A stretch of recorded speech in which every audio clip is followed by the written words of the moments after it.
nation and will obviously require some sort of, repercussion, consequences from the international community, whether it be further sanctions or further condemnation. Rosemary. Yeah, indeed. And of course, if it's a test fire, we don't know what's going to happen. North Korea doesn't know either, does it? So it's the panic that could ensue.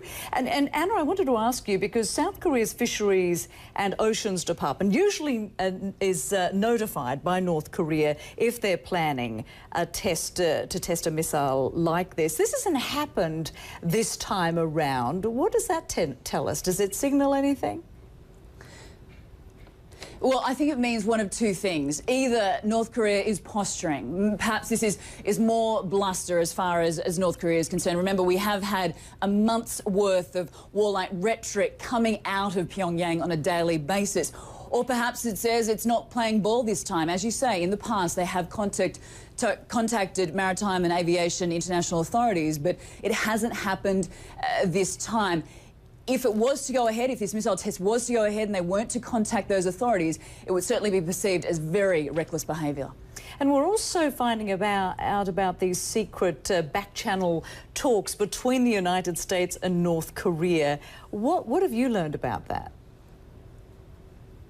Yeah, not unusual, which is quite interesting, considering the words coming out of Pyongyang and also coming out of the United States. But yes, these talks do happen. It's not unusual. The talks that you are specifically referring to happened with the US envoy to the six-party talks with the North Korean deputy UN ambassador in New York back in March. So apparently a message was relayed from the United States to stop the provocations and begin diplomacy.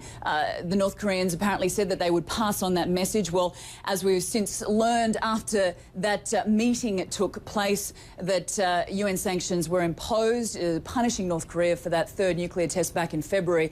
And obviously the rest has followed. So perhaps it sort of shows that the message may have been received, but it certainly wasn't acted upon. Yeah, looks that way. And Anna, just before you go, I mean, of course, you've had an opportunity to talk to so many people there. What's the mood there as the tensions rise?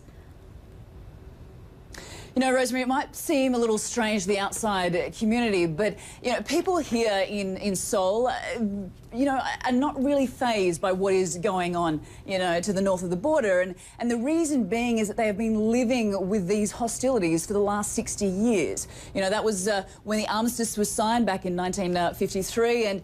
And since then, the two Koreas have really technically still been at war. So I think people here in South Korea are aware that a strike, I beg your pardon, that a missile test is imminent, but it certainly won't be a strike.